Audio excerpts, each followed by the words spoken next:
பிஸ்மில்லா அல்ஹம்துலில்லா வஸ்ஸலாத்து வஸ்ஸலாமு அலா சய்யிதினா முஹம்மதின் வ ஆலிஹி வ ஸஹ்பிஹி வஸல்லிம் அம்மா பாத் ஃபஅஊது பில்லாஹி மினஷ் ஷைத்தானிர் ரஜீம் பிஸ்மில்லாஹிர் ரஹ்மானிர் ரஹீம் ஃபஹஸஃப்னா பிஹி வ பிதாஹில் அர்த் ஃபமா கான லஹு மின் ஃபியத்தின் யன்சுரூனஹு மின் தூனில்லாஹ் வ மா கான மினல் முன்தஸிரீன் ஸதகல்லாஹுல் அலீம்.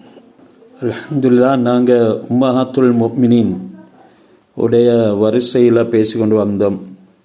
அதில் ஹஸரத் ஹதீஜா ரலியல்லாஹு தஆலா அன்ஹா, ஆயிஷா ரலியல்லாஹு அன்ஹா இவர்களை பற்றி ஓரளவு பார்த்தோம்.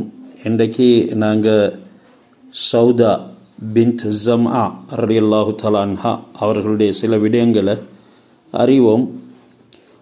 ஏராளமான வரலாறு படைத்த பெண்கள் இருக்கிறாங்க. என்றாலும் நாங்கள் முதலுரிமை உம்மஹாத்துல் முஃமினீன்களுக்கு கொடுக்கணும். அந்த வகையில் ரசூலுல்லாஹ்வுடைய மனைமார்களை பேசி முடித்ததன் பின்னால் நாங்கள் சஹாபியாத் பெண்மணிகள் மற்றும் தாபியாத் இவர்களை பற்றி இன்ஷா அல்லாஹ் பேசுவோம். சௌதா பின்த் ஜம்ஆ பின் கைஸ் இவங்க குறைஷி வம்சத்தை சேர்ந்தவங்க. ஆமிரியா கோத்திரத்தில் இவங்க நிஸ்பத்தாகிறாங்க, சேர்ந்து விடுறாங்க. ஹஸரத் ரசூலுல்லாஹி ஸல்லல்லாஹு அலைஹி வஸல்லம் அவர்களுடைய மனைவிமார்களில் இரண்டாவது மனைவி என்று சொல்லப்படுது. ஹஸரத் ஆயிஷா ரலியல்லாஹு தஆலா அன்ஹா அவங்கள இரண்டாவது முடித்தாங்களா இல்லையா என்ற பெரிய ஒரு ஆய்வுக்கு பின்னால் ஹஸரத் சௌதா ரலியல்லாஹு தஆலா அன்ஹா அவங்கள தான் திருமணம் முடித்தாங்கங்கிறது உறுதியாகுது. பல வரலாறு நெடுகளையும் நாங்கள் சில சம்பவங்களை அலசி பார்க்கக்கூடிய நேரத்தில் அவங்க இரண்டாவது முடித்தது ஹஸரத் சௌதா ரலியல்லாஹு தஆலா அன்ஹா அவங்கள. இவங்க நசப், அதாவது வம்சத்தில் ரொம்பவும் கண்ணியமான வம்சத்தை சேர்ந்தவங்களாக இருந்தாங்க. இவங்களுடைய தாயின் பேர் தான் ஷுமோஷ் பின்த் கைஸ். ஷுமோஸ் பின்த் கைஸ் என்று சொல்லப்படும். அவங்களும் அன்சாரி பெண்ணை சேர்ந்தவங்க. அவங்களுடைய சகோதரன் ஒன்று பிரபல்யமாக இருந்தாங்க, மாலிக் பின் ஜம்ஆன்னு சொல்லி. சௌதா ரலியல்லாஹு தஆலா அன்ஹா ஒரு சையிதா ஜலீலா நபீலா, அதாவது ரொம்ப மகத்துவமிக்க சிறப்புமிக்க பெண்மணியாக ஒரு தலைவியாக திகழ்ந்தவங்க. ஹஸரத் ரசூலுல்லாஹி ஸல்லல்லாஹு அலைஹி வஸல்லம் அவங்களுக்கு முன்னால் சக்ரான் பின் அம்ர் என்கிறவங்களை தான் திருமணம் முடிச்சிருந்தாங்க. சுஹைல் இப்னு அம்ர் ரலியல்லாஹு தஆலா அவங்கள பற்றி அடிக்கடி நாங்கள் ஹதீஸில் கேள்விப்படுவோம். ஃபத்துஹ் மக்காவுடைய சந்தர்ப்பத்தில் காஃபிர்களுடைய புறத்தில் இந்த சுஹைல் இப்னு அம்ர் ரலியல்லாஹு தஆலா அவங்க இருந்தாங்க. அந்த சக்ரான் சுஹைல் இப்னு அம்ர் உடைய சகோதரர். சௌதா ரலியல்லாஹு தஆலா அன்ஹா தன்னுடைய கணவனோட பல விடுத்தங்கள் அவங்க ஹபஷாவுக்கு ஹிஜ்ரத் செஞ்சிருக்கிறாங்க. அந்த சக்ரான் மூலமாக இவங்களுக்கு 5 குழந்தைகள் கிடைத்திருக்குது. ஹபஷாவுக்கு, இத்தியோப்பியாவுக்கு சக்ரான் என்ற தன்னுடைய முதல் கணவரோட சௌதா பின் ஜம்ஆ ரலியல்லாஹு தஆலா அன்ஹா அவங்க ஹிஜ்ரத் செய்து பின்பு திரும்பி மக்காவுக்கு வராங்க. அப்படி வரக்கூடிய சந்தர்ப்பத்தில் ஒரு இடத்துல தங்கினாங்க. அன்றிரவு சௌதா ரலியல்லாஹு தஆலா அன்ஹா அவங்க ஒரு கனவு கண்டாங்க. இவங்க சாஞ்சி கொண்டு இருக்கக்கூடிய நிலைமையில காண்றாங்க சந்திரன் அது வானத்திலிருந்து விழுது. இந்த கனவை ஹஸரத் சௌதா ரலியல்லாஹு தஆலா அன்ஹா தன்னுடைய கணவன் சக்ரான் இடத்துல சொன்ன நேரம், அல்லாஹ் மீது சத்தியமாக லஇன் சத்தக்தி ருயாக்கி, உன்னுடைய கனவுல நீ உண்மையானவளாக இருந்தால், நீ சொல்றது உண்மையாக இருந்தால், லம் அல்பஸ் இல்லா யசீரன் ஹத்தா அமூத், நான் குறுகிய காலத்தில் மௌத்தாகி விடுவேன், நான் குறுகிய காலத்தில் மௌத்தாகி விடுவேன் என்று சொல்லி சௌதா ரலியல்லாஹு தஆலாவுடைய கணவன் சக்ரான் அவங்களிடத்துல சொன்னாங்க. எனக்கு பின்னால் நீ வேறொத்தர திருமணமும் முடிப்பாய் என்று அந்த கனவுடைய விளக்கத்தை சொன்னார். சந்திரன் விழுவதாக நான் கண்டேன் என்று சொன்ன நேரம், நான் சமீபத்தில் மௌத்தா போய்விடுவேன், நீ வேறொத்தர திருமணம் முடிப்பாய். சொல்லப்படுது. அதே நாளில் அவர் நோயாளியாகிட்டார். அவருக்கு அந்த நோய் ரொம்ப கஷ்டப்படுத்திட்டது. இதனால் மௌத்தும் ஆகிட்டார். தன்னுடைய கணவன் மௌத்தா போனதன் பின்னால் ஹவுலா பின் ஹக்கீம் ரலியல்லாஹு தஆலா அன்ஹா, உஸ்மான் பின் மலூன் ரலியல்லாஹு அன்ஹு அவர்களுடைய மனைவி, அவங்க ரசூல் இடத்துல வந்து சொன்னாங்க, யா ரசூல் அல்லாஹ், நீங்கள் ஹதீஜா ரலியல்லாஹு தஆலா அன்ஹா அவங்கள இழந்த வருத்தத்தில் ரொம்ப கவலையோடு இருக்கிறீங்க. நபி ஸல்லல்லாஹு அலைஹி வஸல்லம் அவங்க அதுக்கு பதில் சொன்னாங்க, அஜல், ஆம், நீங்கள் சொல்கிறது உண்மைத்தான். அவள் கான தும்மல் யால் வரப்பத்தல் பைத், என்னுடைய வீட்டில் ரொம்பவும் சிறந்த பெண்ணாக இருந்தால், குடும்பத்துக்கு ஒரு நல்ல தாயாக இருந்தால் என்று நபி அவங்க கவலையோடு சொன்ன நேரம், அஃபலா அஹ்துபு அலைக், ஹவுலா சொன்னாங்க, நான் உங்களுக்கு திருமணம் பேசவா?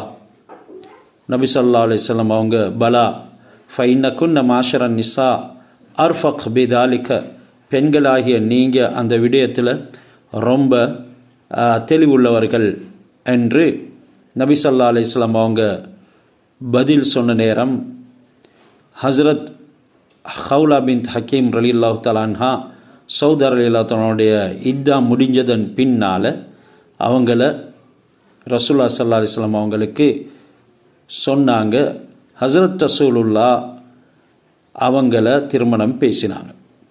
அந்த நேரம் அவங்க சொன்ன பதில், சௌதர் ரலியல்லாஹு தஆலா சொன்ன பதில், அம்ரி இலைக்க யா ரசூலல்லாஹ், என்ற அனைத்து விடயங்களும் உங்களுக்கே பொறுப்பு என்று சொன்னாங்க. ஹஸ்ரத் ரசூலுல்லா, முரி ரஜுலன் மின் கௌமிக்க யுஸவ்விஜுக்க, உங்களை திருமணம் முடித்து வைக்கிறதுக்கு, எனக்கு திருமணம் முடித்து வைக்கிறதுக்கு உங்களுடைய கவுமில், உங்களுடைய கூட்டத்தில் இருந்து ஒரு மனிதனை நீங்கள் ஏற்பாடு செய்யுங்க. ஹாத்திப் இப்னு அம்ர் என்கிறவர் ஹஸரத் சௌதா ரலியல்லாஹு தஆலா அன்ஹா அவங்கள ரசூலுல்லாஹி ஸல்லல்லாஹு அலைஹி வஸல்லம் அவர்களுக்கு திருமணம் முடித்து வைக்கிறாங்க. அது ரமலான் உடைய மாதம் 10வது வருடத்தில், அதாவது ஹஸரத் ரசூலுல்லாஹி ஸல்லல்லாஹு அலைஹி வஸல்லம் அவங்களுக்கு நுபுவத் கிடைத்து, ஹிஜ்ரத் 10 அல்ல, நுபுவத் கிடைத்து 10ஆம் வருடம் ரமலான் மாதத்தில் அந்த திருமணம் நடந்தேறியது. ஷவ்வால் மாதத்தில் நடந்தது என்றும் இப்னு கசீர் ரஹ்மத்துல்லாஹி அலைஹி அவங்க பிதாயா வன் நிஹாயா என்ற கிதாபில் சொல்லிக்கிறாங்க. ஹஸரத் ரசூலுல்லாஹி ஸல்லல்லாஹு அலைஹி வஸல்லம் அவங்க திருமணம் முடித்ததன் பின்னால் பெண்ணாக ஹஸரத் ஹதீஜா ரலியல்லாஹு தஆலா அவங்களுக்கு பிறகு சௌதா பின்த் ஜமா ரலியல்லாஹு தஆலா அன்ஹா அவங்க ரசூலுடைய திருமண வாழ்க்கைக்குள்ளே வாராங்க. நபி ஸல்லல்லாஹு அலைஹி வஸல்லம் அவங்க 30 வருடங்களுக்கு மேற்பட்ட காலம், 30 வருடங்களுக்கு மேற்பட்ட காலம் ஹஸரத் சௌதா ரலியல்லாஹு தஆலா அன்ஹா அவங்களோடையே வாழ்ந்து கொண்டிருந்தாங்க. அதன் பின்னால் தான் ஆயிஷா ரலியல்லாஹு தஆலா அன்ஹா அவங்கள கல்யாணம் முடித்தாங்க என்று சொல்லப்படுது. ஹஸரத் சௌதா ரலியல்லாஹு தஆலா அவங்களுடைய நடைமுறை, அவங்களுடைய வாழ்க்கை சரித்திரம் ரொம்பவும் நல்லதாக மனமானதாக இருந்தது. எல்லா விதமான நலவுகளையும் ஒன்று சேர்த்து கொண்ட ஒரு கண்ணியமான பெண்ணாக அவங்க திகழ்ந்தாங்க. மிகவும் சிறப்பு மிக்கவர்களாக இருந்தாங்க என்ற கிதாபுகள் சொல்லுது. அவங்களுடைய மஆஷரத், அதாவது குடும்ப வாழ்க்கையிலையும் ரொம்ப நளினமான முறையில் நடந்து கொள்வாங்க. நபி ஸல்லல்லாஹு அலைஹி வஸல்லம் அவர்களுக்கு மிகவும் இரக்கத்தோட மற்றும் அந்த கொஞ்சுதலோட அவங்க நடந்து கொள்வாங்க என்றெல்லாம் கூறப்பட்டிருக்குது. ரொம்ப புத்தி கூர்மை உள்ள மிகவும் பிரகாசமான ஒரு பெண்ணாக ஹஸரத் ரசூலுல்லாஹி ஸல்லல்லாஹு அலைஹி வஸல்லம் அவங்களுடைய உள்ளத்தில் இடம் பிடிக்கக்கூடியவங்களாக, அவங்கள சந்தோஷப்படுத்தக்கூடியவங்களாக இருந்தாங்க. இப்னு சாத் ரஹ்மத்துல்லாஹி அலைஹி அவங்களுடைய தபக்காத் என்ற கிதாபில் சொல்கிறாங்க, ஒரு நாள் அவங்க நபி ஸல்லல்லாஹு அலைஹி வஸல்லம் அவங்களுக்கு பின்னால் தஹஜ்ஜுடைய தொழுகையை தொழுகிறாங்க. எந்த அளவுக்குண்டா அவங்களுக்கு தாங்கி கொள்ள முடியலை, ரொம்ப கஷ்டமாகிட்டுது. நபி ஸல்லல்லாஹு அலைஹி வஸல்லம் அவங்க நீண்ட நேரம் ருக்கூவில் இருந்தாங்க. சொன்னாங்க, ஃபலம்மா அஸ்பஹத் காலத் ரசூலில்லாஹி ஸல்லல்லாஹு அலைஹி வஸல்லம், யா ரசூலல்லாஹ் சல்லைத்து ஹல்ஃபக்கல் பாரிஹா, காலையில் இதை சொல்லுறாங்க, நான் நேற்று இரவு உங்களுக்கு பின்னால் இருந்து தொழுந்தேன். ஃபரகாத்து பி ஹத்தா அம்சக்து பி அன்ஃபி, நான் உங்களோட ருக்கு செஞ்சேன் எந்த அளவுக்குண்டா என்னுடைய மூக்கு அந்த அளவுக்கு, ஹத்தா அம்சகத் பி அன்ஃபி, என் மூக்கை நான் அப்படியே பிடிச்சு கொண்டேன். மஹாஃபத்தன் ஐ யக்துரத்தம், அதாவது ரத்தம் அதிலிருந்து வலியுமோ என்ற பயத்தில். இதை கேட்டு ஹசரத் ரசூலுல்லாஹி ஸல்லல்லாஹு அலைஹி வஸல்லம் அவங்க சிரிக்க ஆரம்பித்தாங்க. ஹசரத் சௌதா ரலியல்லாஹு அவங்களும் சேர்ந்து சிரித்தாங்க என்று இப்னு சாத் ரஹ்மத்துல்லாஹி அலைஹி அவங்களுடைய தபக்காத் என்ற நூலில் பதிவு செஞ்சிருக்கிறாங்க. இந்த சஹாபி பெண்மணி, அதாவது ஹசரத் ரசூலுல்லாஹுடைய மனைவி, எல்லா நிலைமையிலையும் மிஸா முதாஅபா, அதாவது ரொம்ப பரிஹசத்தோடையும் நபி ஸல்லல்லாஹு அலைஹி வஸல்லம் அவங்களோட செல்லமாகவும் நடந்து கொள்வாங்க. ஒரு தடவை ஹசரத் ஹப்ஸா ரலியல்லாஹு தஆலா அவங்களும் ஆயிஷா ரலியல்லாஹு தஆலா அவங்களும் சேர்ந்து இவங்களுக்கு தஜ்ஜால் வந்துட்டான் என்று பயமூட்டினாங்க. தஜ்ஜால் வெளியாயிட்டான். இவங்களுக்கு உள்ளத்தில் பயம் வந்துச்சு. இவங்க ஒரு அடுப்பு மாதிரி ஒரு இடத்துல போயிட்டு பூந்துட்டாங்க. ஒரு பெரிய போர்னு மாதிரி ஒரு இடத்துல போயிட்டு பூந்துட்டாங்க. இதை பார்த்து ஹப்ஸா ரலியல்லாஹு தஆலா அவங்களையும் ஆயிஷா ரலியல்லாஹு தஆலா அவங்களையும் சிரிக்க ஆரம்பிச்சிட்டாங்க. இதே நேரம் நபி ஸல்லல்லாஹு அலைஹி வஸல்லம் அவங்க வந்தாங்க. இவங்க ரெண்டு பேரும் சிரிக்கிறத பார்த்து, மா ஷானுக்குமா, உங்களுக்கு என்ன நடந்தது? ஃப அஹ்பரத்தாஹு பிமா கான மின் அம்ரி சௌதா, சொன்னாங்க, சௌதா இப்படித்தான் நடந்தது, நாங்கள் இந்த முறையில் அவளை பரிஹசம் செஞ்சு பயமுறுத்தினோம், அவள் இதுக்குள்ளே போய் நுழைந்திட்டாள், தஜ்ஜால் வந்துட்டான் என்று. நபி அவங்க அந்த இடத்துக்கு போனால் அவங்க கத்தினாங்க, யா ரசூலல்லாஹ் தஜ்ஜால் வந்துட்டானாண்டு. நபி சொன்னாங்க, அவன் இன்னும் வர இல்லை, அவன் வருவான் என்று சொல்லிட்டு, அவன் வர்றதுக்கு நேரம் இருக்குது என்று அவங்கள அமைதிப்படுத்தி அவங்கள அந்த இடத்துல இருந்து அவங்களுடைய மேலே இந்த சிலந்தி வலைகளுடைய அடையாளங்கள், அதனுடைய சிலந்தி வலையெல்லாம் மாட்டி கொண்டிருந்தது தலையில் மற்றும் உண்டான ஆடையிலெல்லாம், அதெல்லாம் தட்டி அவங்கள அமைதிப்படுத்தி வீட்டுக்கு கூட்டி கொண்டு போனாங்க. இந்த ஹசரத் சௌதா ரலியல்லாஹு தஆலா அன்ஹா அவங்களுடைய மஸாயாக்கள், அதாவது சிறப்புகள் ஏராளமானதாக இருக்குது. அவங்க அதிகம் சதக்கா கொடுக்கக்கூடியவர்களாக இருப்பாங்க. உமர் இப்னு ஹத்தாப் ரலியல்லாஹு தஆலா அன்ஹு ஒரு தடவை அவங்களுக்கு ஒரு பெரிய பையில் சாப்பாடும் திரகங்களையும் நிரப்பி அனுப்பியிருந்தாங்க. கேட்டாங்க, இது என்னாண்டு? சொன்னாங்க, இது திரகங்கள். சொன்னாங்க, இவ்வளவு பெரிய பையில் இவ்வளவு திரகங்களா என்றிட்டு அவைகள் அனைத்தையும் அதே நேரம் எல்லோருக்கும் மத்தியில் பங்கு போட்டாங்க. அவங்க ஹஸரத் ஆயிஷா ரலியல்லாஹு தஆலா அன்ஹா அவங்களுக்காக வேண்டி நபி ஸல்லல்லாஹு அலைஹி வஸல்லம் அவர்களுக்கு உரிய நாளை கொடுத்துட்டாங்க. ஹஸரத் ரசூலுல்லாஹி ஸல்லல்லாஹு அலைஹி வஸல்லம் அவங்களுடைய அந்த விடயம் புகாரி ஷரீஃபில் பதிவாக்கப்படுது. ஆனால் சௌதா பின் ஜமா வஹபத் யௌமஹா வ லைலத்தஹா லி ஆயிஷத் ஜௌஜின் நபி ஸல்லல்லாஹு அலைஹி வஸல்லம், தன்னுடைய நாள் இரவு பகல் எல்லாமே, யா ரசூலல்லாஹ் நான் ஆயிஷாவுக்காக வேண்டி கொடுத்து விடுகிறேன், இதன் மூலமாக நான் உங்களுடைய பொருத்தத்தை தான் நாடுகிறேன் என்று சொன்னான். இன்னும் சஹீ முஸ்லீமில் ஹதீஸ் பதிவாகப்பட்டு இது ஹஸரத் ஆயிஷா ரலியல்லாஹு அன்ஹா சொல்கிறாங்க, மா ரஅய்து இம்ராஅத்தன் அஹப்ப இலைய அன் அகூன ஃபி மிஸ்லாஹிஹா ஐ ஜில்திஹா மின் சௌதா பின் ஜம்ஆ.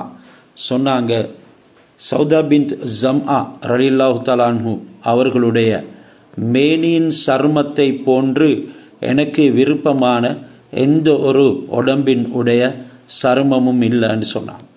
அதாவது அது அவங்கள கேவலப்படுத்துறதுக்காக வேண்டி சொல்லலை, அவங்கள் மீது இருந்த முஹப்பத்தும் அவங்களுடைய அந்த ஒரு விதமான நிறம் கலந்த அந்த மேனியின் அழகும் ஹஸரத் ஆயிஷா ரலியல்லாஹு தஆலா அவங்கள ஆச்சரியமூட்டியது. அவங்க வயோதிப பெண்ணாக ஆன நேரம், ஃபலம்மா கபுரத், ஹசரத் சௌதார் ரலியல்லாஹு வயசாக ஆயிட்டாங்க. அந்த நேரம் தான் ரசூலுல்லாஹி ஸல்லல்லாஹு அலைஹி வஸல்லம்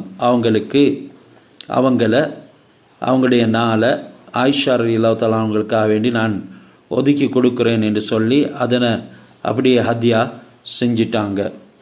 ரசூலுல்லாஹி ஸல்லல்லாஹு அலைஹி வஸல்லம் ஹசரத் ஆயிஷா ரலியல்லாஹு அவங்களுக்கு 2 நாட்கள் கொடுக்கக்கூடியவராக இருந்தாங்க. ஹசரத் சௌதார் ரலியல்லாஹு அவங்களுடைய நாளையும் சேர்த்து.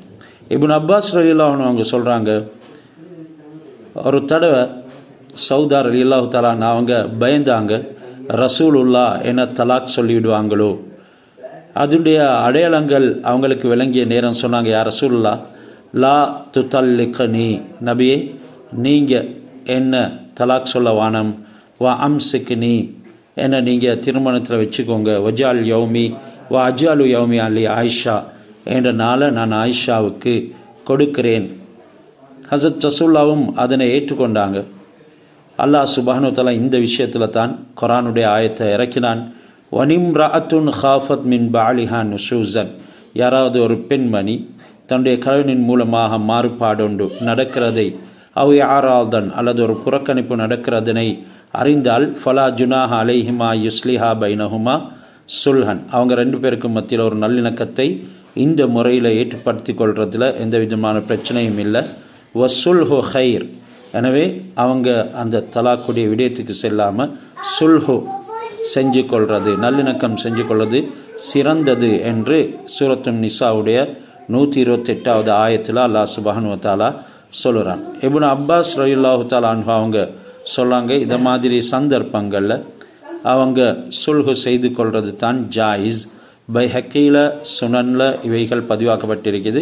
ஹசரத் ரசூலுல்லாஹி ஸல்லல்லாஹு அலைஹி வஸல்லம் அவங்களுடைய மனைமார்கள் உமர் ரலியல்லாஹு காலத்தில் ஹஜ்ஜு செய்கிறதுக்கு விளக்கிட்டாங்க. எல்லா மனைமார்களும் உமர் ரலியல்லாஹு ஆட்சி காலம் அது ஹஜ்ஜு செய்கிறதுக்காக வேண்டி விளக்கிட்டாங்க. ஹசரத் சௌதார் ரலியல்லாஹு தஆலா அன்ஹா அவங்க தயாராக இல்லை.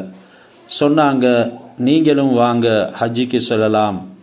கது ஹஜ்ஜு வா தமர்த்து மா ரசூலுல்லாஹி ஸல்லல்லாஹு அலைஹி வஸல்லம், நான் ரசூல்லாவோட ஹஜ்ஜும் உம்ராவும் செஞ்சிட்டேன். அவங்க உயிரோடு இருக்கும் பொழுதே நான் ஹஜ்ஜும் உம்ராவும் செஞ்சிட்டேன்.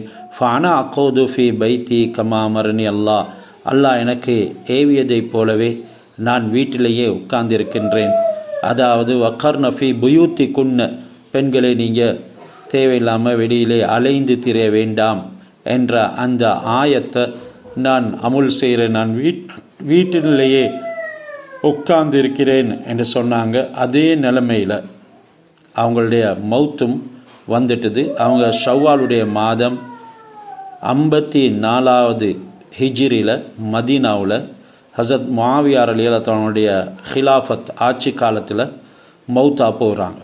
அவங்க வாழ்ந்த வீட்டை அவங்க ஹசரத் ஆயிஷா ரலியல்லாஹு தஆலா அவங்களுக்கு கொடுக்குமாறு வசியத் செஞ்சுட்டு மௌத்தா போனாங்க. இது இவங்களுடைய சீராக்களில் ஆகவும் சிறந்த நடைமுறைகள். எனவே ஹசரத் சௌதார் ரலியல்லாஹு தஆலா அன்ஹா அவங்களுடைய வாழ்க்கையில் ஏற்படக்கூடிய சில கட்டங்கள், சந்தர்ப்பங்கள், அவங்களுடைய இபாத்துடைய நடைமுறைகள், ரசூலுல்லாஹி ஸல்லல்லாஹு அலைஹி வஸல்லம் அவர்களோட வாழ்ந்த வாழ்க்கை, ஆனந்தம் மற்றும் உண்டான விடயங்கள், ஏதும் ஒரு கவலை வரும் பொழுது அவங்க மேற்கொண்ட காரணங்கள் எல்லாமே எங்களுடைய வாழ்க்கைக்கு ஒரு படிப்பினையாக இருக்குது. எனவே இவைகளை பின்பற்றி நடக்கூடிய பாக்கியத்தை அல்லாஹ் சுப்ஹானஹு வ தஆலா நம் அனைவருக்கும் தருவானாக. நாங்கள் சூரத்துல் கஸஸில் இறுதியாக 81வது ஆயத்தை ஓதினோம். அதாவது ஃபஹஸஃப்னா பிஹி வபிதாரிஹில் அர்ல ஃபமா கான லஹு மின் ஃபியத்தின் யன்சுருனஹு மின் தூனில்லா. அல்லாஹ் சுப்ஹானஹு வ தஆலா இறுதியில் காரூனை அவனுடைய வீட்டை முழுமையாக பூமியிலே விழுங்க செய்கின்றார். நாங்கள் அதனை விழுங்க செய்தோம், பூமிக்குள்ள அழுத்த செய்தோம். ஃபமா கானலஹு மின் ஃபியத்தின் யன்சுருனஹு, அவனை பாதுகாக்கிறதுக்கு அல்லாவை தவிர மின் தூனில்லா யாருமே இருக்கவில்லை, அவனுக்கு உதவியாளர்கள் யாருமே அங்கே இருக்கவில்லை. வமா கான மினல் முன்தசிரீன், அவன் உதவி செய்யப்பட்டவர்களும் உள்ளவனாக இல்லை என்று சொல்லி அல்லாஹ் இங்கே அவனுக்கு ஏற்பட்ட அந்த கதியை பற்றி சொல்லி காட்டுறான். பொதுவாக செல்வந்தர்கள் ஜக்காத் என்ற அந்த ஏழை வரி மார்க்க வரி கொடுக்கணும் என்று அல்லாஹ் சுப்ஹானஹு வ தஆலா கட்டளையிட்டுகிறான். இந்த வகையில் காரூனுக்கு அல்லாஹ் ஒரு தங்க நாணயத்துக்கு, அதாவது 1000 தங்க நாணயத்துக்கு ஒரு தங்க நாணயம், 1000 தங்க காசுகளுக்கு ஒரு தங்க காசு, 1000 வெள்ளி காசுகளுக்கு ஒரு வெள்ளி காசு, 1000 ஆடுகளுக்கு ஒரு ஆடு வீதம் நீ ஜக்காத் கொடுக்கணும் என்று சொல்லி கட்டளையிட்டிருந்தான். காரூன் ஜக்காத் கொடுக்கணும் என்று ஏவப்படுறான். மூசா அலைஹிஸ்ஸலாம் அவங்க கூறினாங்க, அல்லாஹ்வுடைய கட்டளையை எத்தி வைத்துவிட்டு நீ இந்த விடயத்தில் அல்லாஹ்வுக்கு வழிபட வேண்டும், உன்னுடைய அனைத்து விடயத்திலையும் அல்லாஹ் பொறுப்பாக ஆகிடுவான் என்று. ஆனாலும் அவன் அதனை மறுத்தான். பொதுவாக 40 1 தான் முந்தி ஜக்காத்தாக கொடுக்க வேண்டியிருந்தது. என்றாலும் காரூனுடைய விடயத்தில் அல்லாஹ்வுடைய கட்டளை இப்படியாக இருந்துச்சு. இவனுக்கு கொடுக்கப்பட்டு இருக்கக்கூடிய அந்த ஜக்காத்துடைய விகிதாசாரத்தை பார்க்கும் பொழுது எனக்கு ஏராளமான பொருள்களை இழக்க வேண்டி வரும் என்று நினைச்சு அவன் மறுத்தான். அவன் பெரிய ஒரு கஞ்சனாக இருந்தான். இதனால் அவன் படத்தை கொடுக்க விரும்பல. பனு இஸ்ராயல்களில் ஒரு பெரும் கூட்டத்தை கூட்டி, மூசா உங்களை பல கட்டளைகளை கொண்டு ஏவுகிறார், நீங்கள் அவருக்கு பணிந்து போகிறீங்க, உங்களோட பொருள்களையும் எடுத்துக்கொள்றதுக்கு அவர் இப்போது கங்கணம் கற்றார், அதுக்கு நீங்கள் என்ன சொல்கிறீங்க? அந்த பனு இஸ்ராயல்கள் சொன்னாங்க காரூனை பார்த்து, நீங்கள் எங்களோட தலைவர், நீங்கள் எதை விரும்புகிறீங்களோ அதை எங்களுக்கு கட்டளையிடுங்க, நாங்கள் நிறைவேற்றுவோம். அந்த நேரம் அவனை அவமானப்படுத்த நான் போகிறேன் என்று சொல்லி காரூன் மூசா அலைஹிஸ்ஸலாம் அவங்கள அவமானப்படுத்துறதுக்கு முடிவெடுத்துக்கொள்கிறான். பனு இஸ்ராயல்களில் எல்லாரும் எனக்கு வழிபடுவாங்க, மூசாவுக்கு அந்த கேவலம் வந்ததன் பின்னால் யாரும் அவனுடைய பேச்சை கேட்க மாட்டாங்க என்று சொல்லி ஒரு விபச்சாரிய இவங்க முடிவு செய்தாங்க. அந்த விபச்சாரிய அழைத்து, மூசாக்கு நீ அவதூறு சொல்லணும், நாம் உனக்கு பல சன்மானங்களை தருவோம் என்று சொல்லி அந்த பெண்ணை தயார் செஞ்சாங்க. காரூன் குறிப்பிட்ட பெண்ணிடம் பேசி ஹஸரத் மூசா அலைஹிஸ்ஸலாம் அவங்களுக்கு அவதூறு சொல்கிறதுக்கு எல்லா விதமான ஏற்பாடும் செஞ்சு அவளுக்கு 1000 தங்க காசுகளும் ஒரு தங்க தட்டையும் அதுக்கு உண்டான கூலியாக தருவோம் என்று சொல்லி விஷயத்தை அவன் முடிக்கிறான். அடுத்த நாள் பனு இஸ்ராயல்களுக்கு ஒரு முக்கியமான திருநாளாக இருந்துச்சு. அங்கே பனு இஸ்ராயல்கள் எல்லாரும் ஒன்று கூடினாங்க. ஹஸரத் மூசா அலைஹிஸ்ஸலாம் அவங்க பனு இஸ்ராயல்களுக்கு ஒரு ஹுத்பா, ஒரு பிரசங்கம் செஞ்சு கொண்டிருக்கிறாங்க. அதில் திருடக்கூடியவங்களுடைய கைகளை துண்டிக்க வேண்டும், திருடக்கூடியவர்களுடைய கை துண்டிக்கிறது அன்று தௌராத்திலையும் சட்டமாக இருந்தது, பனு இஸ்ராயல்களுக்கும் சட்டம், அதே மாதிரி எங்களுடைய குரான்லையும் அதே சட்டம் தான். திருமணமானவங்க விபச்சாரம் செஞ்சால் அவங்கள கல்லெறிந்து கொள்ளணும், திருமணம் செய்யாதவர் அந்த தவறில் ஈடுபட்டால் அவங்கள சாட்டி அடிக்க வேணும் என்றெல்லாம் அந்த ஹுத்பாவில் சொல்லி கொண்டிருக்கிறான். அந்த நேரம் காரூன் மூசா அலைஹிஸ்ஸலாம் அவங்களிடத்தில் கேட்குறான், நீ விபச்சாரம் செய்தாலுமா? ஹஸரத் மூசா அலைஹிஸ்ஸலாம் ஆம் நான் செஞ்சாலும் தான் என்று சொன்னோனே அவன், நீ இன்ன பேருள்ள பெண்ணோட விபச்சாரம் செய்ததாக பனு இஸ்ராயல்கள் சொல்லுறாங்க என்ற உடனே அந்த பெண்ணை மூசா அலைஹிஸ்ஸலாம் அவர்கள் அழைத்து வர சொன்னாங்க. அந்த பெண் வந்ததும் சொன்னாங்க, தௌராத் வேதத்தை தந்த அல்லாவை முன்வைத்து, பனு இஸ்ராயல்களுக்கு கடலை பிளக்க செய்த அல்லாவை முன்வைத்து, நான் சத்தியம் இட்டு உன்னிடத்தில் கேட்கிறேன், நீ சத்தியமிட்டு கூறு என்று சொன்ன நேரம் அல்லாஹு தாலா உடைய பயம் அந்த பெண்ணுக்கு உண்டாயிடுது. அந்த பெண் உண்மையை சொல்ல ஆரம்பிச்சிட்டா. நான் உங்களுக்கு அவதூறு சொல்லணும், அவங்க சொல்கிற மாதிரி நான் சொல்லிட்டா எனக்கு கூலி தரதாக காரூன் சொன்னான். இப்போ இந்த சத்தியம் வெளியாகிறது. மூசா அலைஹிஸ்ஸலாம் அல்லாஹ்வுக்கு நன்றி செலுத்துகிறாங்க. சுஜூத் செய்கிறாங்க. காரூனுக்கு அவங்க எதிராக அல்லாஹ்வை அழைக்கிறாங்க, முறைப்பாடு செய்கிறாங்க. யா அல்லாஹ், நான் உன்னோட தூதன், நான் உன்னோட ரசூல். அப்படி இருக்கும் பொழுது இவன் என்னை அவமானப்படுத்தினான், இவன் நீ சபிக்க வேண்டும் என்று பிரார்த்தனை செஞ்சான். அல்லாஹ் சுப்ஹானஹு வ தஆலா சொன்னான், மூசா, பூமி உங்களுக்கு வழிபடும், நான் பூமிக்கு கட்டளையிடுறேன், நீங்கள் அதுக்கு கட்டளையிடுங்க என்று வஹி அறிவித்தான். அந்த நேரம் ஹஸரத் மூசா அலைஹிஸ்ஸலாம் அவங்க, பனு இஸ்ராயல்களே, ஃபிர்அவுனின் பக்கம் என்னை அல்லாஹ் அனுப்பியது போல காரூனின் பக்கம் என்னை அனுப்பியிருக்கிறான். அவனுடன் சேர்ந்திருப்பவர் நீங்கள் அவனோட இருந்துக்கோங்க, அதாவது காரூனுடன் சேர்ந்திருக்கக்கூடியவங்க அவனோட இருந்துக்கோங்க, என்னுடன் சேர்ந்திருக்கக்கூடியவங்க அவனை விட்டும் பிரிஞ்சு வாங்கன்னு சொன்னோன்னே பனு இஸ்ராயல்களில் 2 பேரை தவிர மற்ற எல்லாருமே காரூனை விட்டும் பிரிஞ்சிட்டாங்க. 2 பேர் மட்டும் காரூனோட சேர்ந்து கொண்டாங்க. ஹஸரத் மூசா அலைஹிஸ்ஸலாம் அவங்க காரூனை பார்த்து சொன்னாங்க, அல்லாஹ்வுடைய பகவனே, பனு இஸ்ராயல்களுக்கு முன்னிலையில் நீ என்னை அவமானப்படுத்தினாய், ஒரு பெண்ணை நீ திட்டமிட்டாய், இதனால் என்னுடைய உள்ளம் ரொம்ப வருத்தத்தில் இருக்குது. நான் பூமிக்கு கட்டளையிட போகிறேன், பூமியே இவங்களை நீ பிடி என்று சொல்லி ஹஸரத் மூசா அலைஹிஸ்ஸலாம் பூமி கட்டளையிட்டான்.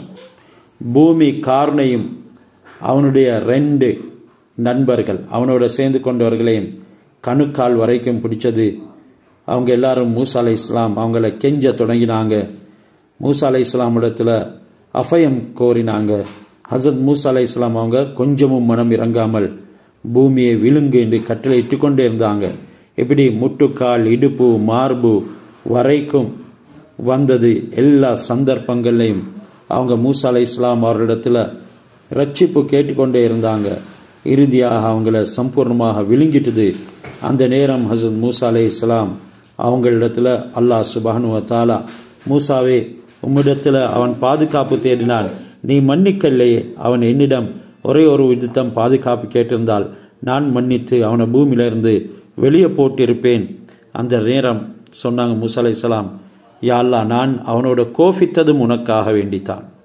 சொல்லுவாங்க, அல்லாஹ்வுக்காக வேண்டி கோபிக்கிறது அதுவும் இபாதத், எனவே நான் கோபித்தது உனக்காக வேண்டித்தான் என்று சொல்லி இப்னு அப்பாஸ் ரலியல்லாஹு தஆலா அவங்க இதை ரிவாய்ட் செஞ்சிருக்கிறாங்க.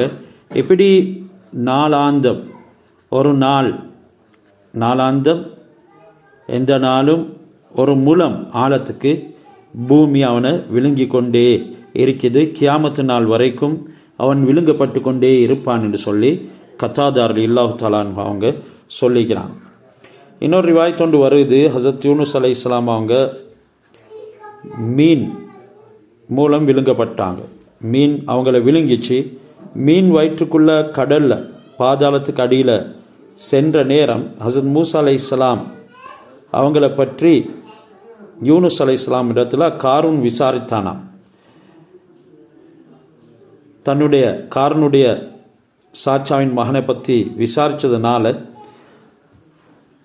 அப்படி நலம் விசாரித்ததுனால இனிமேல் பூமி அதிகமாக அவனை விழுங்க வேண்டாம் என்று சொல்லி அல்லாஹ் கட்டளையிட்டான் என்றும் ஒரு கிதாபில் பதிவாக்கப்பட்டிருக்கிறது. எனவே இந்த ரிவாயத் எந்த அளவுக்கு சஹீஹோ தெரியாது, எனினும் அப்படி ஒரு சம்பவமும் கூறப்பட்டிருக்கிறது. காரூனுடைய சொத்துக்களை அபகரித்து கொள்றதுக்கு மூசா இப்படி திட்டம் தீட்டினார் என்று சொல்லி பனு இஸ்ராயல்களுடைய சில அறிவினர்கள், முட்டாள்கள் பேசி கொண்டிருந்தாங்க. இதனை கேள்விப்பட்ட மூசா அலைஹிஸ்ஸலாம் அவங்க அவனுடைய சொத்துகளையும் அப்படியே கொண்டு வந்து வைங்க, சொத்துகளோட அவனுடைய பூமி அவனை விழுங்கட்டும் என்று சொல்லி கட்டளையிட்டாங்க. அவனுடைய சொத்துகளோடு சேர்த்து பூமி விழுந்து கொண்டது. அல்லாஹ் சுப்ஹானஹு வ தஆலா செஞ்ச அருட்கொடைகளை காரூன் மறந்தான். அவனுக்கு தனி சிறப்பு இருக்கிறதாக வாதிட்டான். அல்லாஹ் தஆலா அவனை பூமியில் பகிரங்கமாக விழுங்க செஞ்சான். எத்தனையோ பேர் இன்றைக்கு உள்ளத்தினால விழுங்கப்படுறான். அவன் பூமிக்குள்ளே விழுங்கப்படுறான். எத்தனையோ பேர் இன்றைக்கு மனிதர்கள் உள்ளத்தில் விழுங்கப்படுறாங்க. அப்படி விழுங்கப்படுறவங்க நாங்கள் இந்த அளவுக்கு பூமிக்குள்ளே காரூன் விழுங்கப்படுறதை போல நாங்களும் ஆகிவிட்டோமே என்ற சிந்தனை கூட இல்லாமல் வாழ்ந்து கொண்டிருக்கிறான். அதாவது யாருக்கு தன்னுடைய பாவத்தை விட்டும் விலக இயலாதோ, பாவத்தை விட்டும் திரும்ப இயலாதோ, நன்மையான காரியங்களை செய்கிறதுக்கு அவங்களுக்கு சக்தி இல்லையோ, இவங்க அல்லாவுக்கு நன்றி மறுக்கிறதின் காரணமாக உள்ளத்தினால் விழுங்கப்படுறாங்க. இப்படி காரூன் அவனுடைய சொத்துகள் அவனுடைய உதவியாளர்களோடு சம்பூர்ணமாக விழுங்கப்படுறான். வாஸ்பஹல் அதீன தமன்னோ மக்கானஹோ பில் அம்ஸ் 82வது ஆயத் சொல்லுது, காரனுடைய செல்வம் அவனுடைய ஆடம்பரங்கள் இவைகளை பார்த்து இந்த காரூன் எவ்வளோ பெரிய பாக்கியம் கொடுக்கப்பட்டவன் என்று நேற்றைய தினம் ஆசைப்பட்டார்களோ. வாஸ்பஹல் அதீன தமன்னோ மக்கானஹோ பில் அம்ஸ் யக்கூலூன வைக்க அன்னல்லாஹ யபுஸ்து ரிஸ்க லிமையஷா. இப்பொழுது தான் இவங்களுடைய புத்திகள் துறப்படுது. அவங்க சொன்னாங்க, நாங்கள் ஆசைப்பட்டது தவறு, நாங்கள் இப்போ கைசேதப்படுறோம். அதாவது அல்லாஹ் சுப்ஹானஹு வ தஆலா யாருக்கு ரிஸ்க் கொடுப்பானோ அவன் நாடியவர்களுக்கு அதனை கொடுத்து நாடியவர்களுக்கு தடுத்து கொள்கிறான், அதனை மற்றீடு செய்து கொடுக்கிறான். லவ்லா அம் மன் அல்லாஹு அலைனா ல ஹசஃப பினா, அல்லாஹ்வுடைய அருள் பாக்கியம் உதவி கருணை மட்டும் இல்லை என்றிருந்தால் நாங்களும் பூமியில் சுழிவாங்கப்பட்டிருப்போம். வைகான்னஹு லா யுஃப்லிஹுல் காஃபிரூன், காஃபிர்கள் வெற்றி பெற மாட்டார்கள் என்று அல்லாஹ் அந்த 82வது ஆயத்தில் குறிப்பிடுகிறான். உலக பற்றுத்தான் மனிதனை பொருள் சேர்க்கிறதுக்கு காரணமாக அமையுது. காரூனையும் அந்த உலகப்பற்று தான் பொருள் சேர்க்கிறதுக்கு தூண்டிச்சு. பொருளை சேகரித்த அவன் அல்லாவுக்கும் அல்லாவுடைய மார்க்கத்துக்கும் விரோதமாக நடக்கிறதுக்கு ஆரம்பித்தான். பொருள் அதிகமானது தான் அவன் அழிவுக்கு காரணம் என்கிறது இங்கே எங்களுக்கு தெளிவாக விளங்குது. உலகப்பற்று எல்லா விதமான குற்றத்துக்கும் தலை. ஹொப்பு துன்யா ரசு குல்லி ஹத்தியத்தின், உலகத்தினுடைய மோகம் அனைத்து பாவங்களுக்கும் தலையாய காரணம் என்று ஹஸரத் ரசூலுல்லாஹி ஸல்லல்லாஹு அலைஹி வஸல்லம் அவங்க சொன்னாங்க. மேலும் நபி அவங்களுடைய ஹதீஸ், மாமின் அஹதின் யுசீபு ஃபித் துன்யா இல்லா வஹுவ பி மன்சிலத்தில் லைஃப், இந்த உலகத்தில் மனிதன் அவன் அடையக்கூடிய அனைத்துமே ஒரு விருந்தாளியாக இருக்கக்கூடிய நிலைமையில தான் அடைகிறான். அப்படித்தான் அவன் அடைய வேணும். அவனோட கையில் என்னென்ன பொருள் இருக்குதோ அவைகள் எல்லாமே இரவல் தான். வமாலுஹு ஃபி யதிஹி ஆரியத்துன், அவனோட கையில் இருக்கக்கூடிய அனைத்தும் இரவல் பொருள். ஃபல்லைஃபு முன்தலிக்குன், எனவே ஒரு விருந்தாளி என்கிறவன் அவன் நிரந்தரமாக இருப்பவன் அல்ல, அவன் இந்த உலகத்தை விட்டும் செல்ல வேண்டும். வல் ஆரியத்து மர்தூதத்துன், அந்த இரவல் பொருள் திருப்பி கொடுக்கப்பட வேண்டும் என்று நபி அவங்க சொல்லிக்கிறாங்க. இன்ன மசலக்கும் ஃபித் துன்யா க மசலில் லைஃப், உங்களுக்கு இந்த துனியாவுக்கும் உதாரணம் ஒரு விருந்தாளியை போல. வ இன்ன மாஃபி ஐதீக்கும் ஆரியத்துன், நிச்சயமாக உங்களுடைய கைகளில் இருக்கக்கூடியவைகள் அனைத்தும் இரவல் தான் என்கிறது நபி அவங்க சொல்லிக்கிறாங்க. சரியான நல்ல நோக்கத்துக்காக இல்லாமல் இந்த உலக செல்வத்தை ஆசைப்படுறது அது ஒரு வெறுக்கத்தக்க ஒரு விடயம். அது அல்லாஹ்வின் மூலமாக பழிக்கத்தக்க ஒரு விடயம். தர்மம் போன்ற சதக்கா போன்ற நல்ல காரியங்களில் செலவு செய்யக்கூடிய பொருளில் எந்த குற்றமும் இல்லைன்னு சொல்லி எங்களுக்கு மார்க்கம் சொல்லிக்குது. இதனால தான் நபி ஸல்லல்லாஹு அலைஹி வஸல்லம் சொன்னாங்க, மூன்று காரியங்களை குறித்து நான் சத்தியம் செய்கிறேன். உங்களுக்கு நான் சத்தியம் செஞ்சு ஒரு செய்தி அறிவிக்கிறேன், அதை நீங்கள் நல்ல முறையில் பாடமாக்கிக்கோங்க என்று நபி அவங்க சஹாபாக்களை பார்த்து சொன்னாங்க. அதில் முதலாவது சத்தியம் செஞ்சு நபி அவங்க சொன்னது தான், தர்மம் செய்த அடியானுடைய பொருள் ஒரு நாளும் குறைந்தது இல்லை.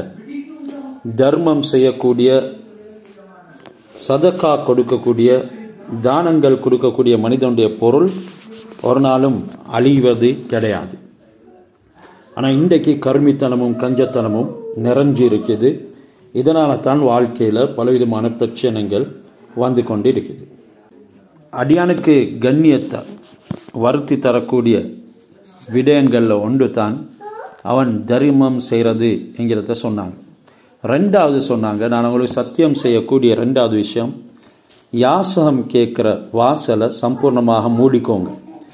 யாசகம் கேட்குற வாசலை திறந்தா அவன் மீது தரித்திரம் என்ற வாசலை அல்லாஹ் சுப்ஹானஹு வ தஆலா திறக்காமல் இருக்கிறது இல்லை. அல்லாஹ் அவனுக்கு வறுமையுடைய வாசலை திறந்து விடுவான் சொன்னாங்க. நான் உங்களுக்கு ஒரு செய்தி அறிவிக்கிறேன், அதை நீங்கள் நல்ல முறையில் மனனம் செஞ்சுக்கோங்க. இந்த உலகம் 4 பேருக்காகத்தான் இருக்குது. இந்த உலகம் 4 பேருக்காக வேண்டி இருக்குது. ஒன்று, ஒரு அடியானுக்கு அல்லாஹ் தாலா கல்வியையும் பொருளையும் கொடுத்திருக்கிறான். அதில் அவன் அல்லாஹ்வை பயந்து அதில் தன்னுடைய உறவினர்களை ஆதரிக்கிறான். இன்னும் அதில் அல்லாஹ்வுக்காக அவனுடைய எது ஃபாத்திஃபமாக கொடுக்கப்பட வேண்டியிருக்குதோ, கடமையாக இருக்குதோ, அந்த ஜக்காத்த தான தர்மங்களை அவன் நல்ல முறையில் செய்கிறான். இவன் அந்தஸ்துகளில் மிக சிறந்தவன் சொன்னான். ரெண்டாவது, அல்லாஹ் ஒரு அடியானுக்கு நல்ல அறிவை கொடுத்திருக்கிறான், பொருள்களை கொடுக்கல. அவன் நல்ல நியத்தோட எனக்கு பொருள் இருந்தால் நான் இந்த மனிதனை போல செலவு செய்வேன் என்று சொல்கிறான். இவனுடைய நல்ல நியத்தின் பிரகாரம் அல்லாஹ் சுப்ஹானஹு வ தஆலா அவனுக்கு கூலிகளை கொடுக்கிறான்.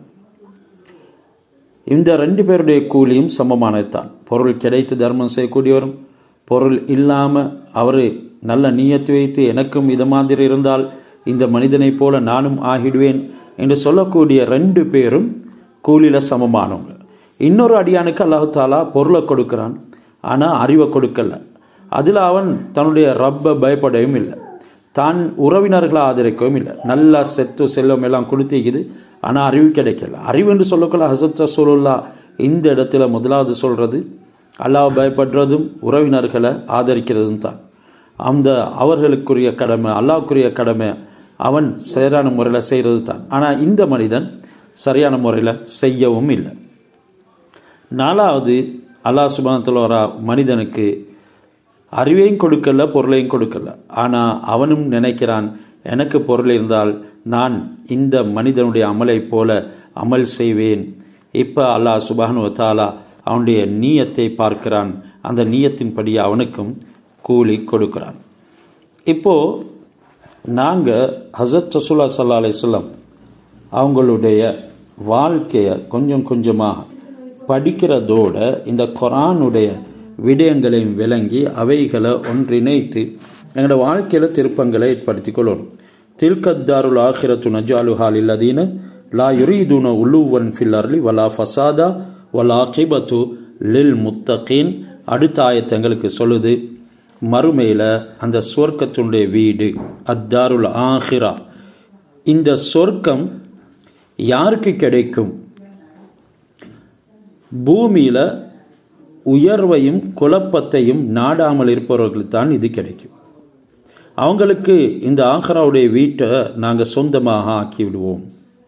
வலாகிபத்துலில் முத்தகீன், பயபக்தி உள்ளவர்களுக்கு தான் மேலான மகத்தான நல்ல முடிவு இருக்கிறது என்று இங்கே சொல்லப்படுது. எனவே இங்கே உலு ஃபசாத் என்ற 2 வார்த்தைகள் சொல்லப்பட்டிருக்குது. உலு என்றால் அந்தஸ்து, செல்வாக்கு, மதிப்பு, உயர்வு, இவைகளை எங்களுக்கு சுற்றி காட்டுது. ஃபசாத் என்று சொல்கிறது அநியாயம், அக்கிரமங்கள், ஜனங்களை துன்புறுத்துறது, கொடுமைப்படுத்துறது, இவைகள்லாம் சுற்றி காட்டுது. எனவே இப்படி ஃபசாதும் செய்யாமல் வெறுமனே தனக்காக வேண்டி மட்டும் மதிப்பு, செல்வங்களை சம்பாதிக்காமல் குழப்பங்கள் செய்யாமல் வைக்கக்கூடியவங்களுக்கு தான் நாளை மறுமையினுடைய சோன வீடு இருக்கிறது என்கிறத இங்கே அல்லாஹ் சொல்லியிருக்கிறார். இந்த உலகத்தில் அநியாயம், அக்கிரமங்கள், அட்டூழியங்களை செஞ்சு மக்களை அடக்கி ஒடுக்கி எங்களுக்கு உயர்வும் செல்வாக்கும் அந்தஸ்தும் கிடைக்கணும்னு சொல்லி விரும்புகிறவங்களுக்கு சொர்க்கம் கிடைக்காது. இவைகளை செய்யாமல் விட்டு விலகி வேற காரியங்களில் அல்லாஹ் சுப்ஹானஹு வ தஆலாவை யார் பயப்படுறாங்களோ இறுதியான வீடு, இறுதியான சந்தர்ப்பம், இவைகளை கருத்தில் கொண்டு நன்மை செய்கிறாங்களோ அவங்களுக்கு தான் அல்லாஹ் சுப்ஹானஹு வ தஆலா உயர்வு கொடுக்குறார். ஒரு மனுஷன் அவனுடைய ஸ்லீப்பர், அதனுடைய தோலையும் அந்த ஸ்லீப்பருடைய வாரையும் பார்த்து என்னுடைய நண்பனுடைய ஸ்லீப்பரை விட என்ற ஸ்லீப்பர் நல்லா இருக்குதே என்று சொல்லி உள்ளத்தில் பூரிப்பு அடைப்பான்டா அவன் இந்த ஆயத்தை கீழால் வந்துடுவான். அதாவது அவனுடைய உடுப்பு, அவனுடைய ஆடை, அவனுடைய அந்த பாதணிகள் இவனுக்கு ஒரு பெருமையை ஏற்படுத்துது. இது பூமியில் உயர்வை தேடுறவங்களுடைய அடையாளம் என்று சொல்லி இந்த ஆயத்துக்கு விளக்கம் அமீருல் முஃமினீன் அலி ரலியல்லாஹு தஆலா அன்ஹு அவங்க சொல்லிக்கிறாங்க. எனவே ஹஸரத் அலி ரலியல்லாஹு தஆலா அவங்க ஹலீஃபாவாக இருக்கக்கூடிய காலகட்டத்தில் கடை தெருவில் தனிமையாக போயிட்டு வழி தவறி அவங்களுக்கு வழிகாட்டி கொடுப்பாங்க. இயலாத அவங்களுக்கு உதவி செய்வாங்க. வியாபாரிகளிடம் சென்று சொல்லுவாங்க, நீங்கள் குர்ஆன் இந்த ஆயத்தை பற்றி கொஞ்சம் யோசிங்கன்னு சொல்லி இப்போ நாங்கள் ஓதின இந்த ஆயத்தை அவங்களுக்கு ஓதி காண்பிப்பாங்க. நல்ல முறையில் பணிவாக இருக்குமாறும் அவங்களிடத்தில் சொல்லி மக்களோட அன்புடன் பழகி கொள்ளுமாறும் அவங்க அறிவுரை கொடுப்பாங்க. உமர் இப்னு அப்துல் அசீஸ் ரஹ்மத்துல்லாஹி அலைஹி அவங்களுடைய மௌத்து வரைக்கும் இந்த ஆயத்தை மடக்கி மடக்கி ஓதிக்கொண்டே இருப்பாங்க. அதாவது தில்கத்தாருல் ஆஹிரத்து, இந்த ஆஹிராவுடைய வீடு, நஜ்அலுஹா லில்லதீன, நாங்கள் அதனை கொடுப்போம் யாருக்கு, லா யுரீதுன உலுவன் ஃபில் அர்லி வலா ஃபசாதா, பூமியில் வெறுமனே அந்தஸ்து, செல்வாக்கு, மதிப்புகள் இவைகளை விரும்பாமல் ஃபசாதும் செய்யாமல் இருக்கக்கூடியவர்களுக்கு தான் கொடுப்போம் என்ற ஆயத்தை உமர் இப்னு அப்துல் அசீஸ் ரஹ்மத்துல்லாஹி அலைஹி அவங்க மௌத்து வரைக்கும் மீட்டி மீட்டி ஓதிக்கொண்டே இருப்பாங்க. எனவே அல்லாஹ் சுப்ஹானஹு வ தஆலா எங்கள் எல்லோருக்கும் குர்ஆனின் படி நடக்கிறதுக்கு தௌஃபீக் செய்வானா.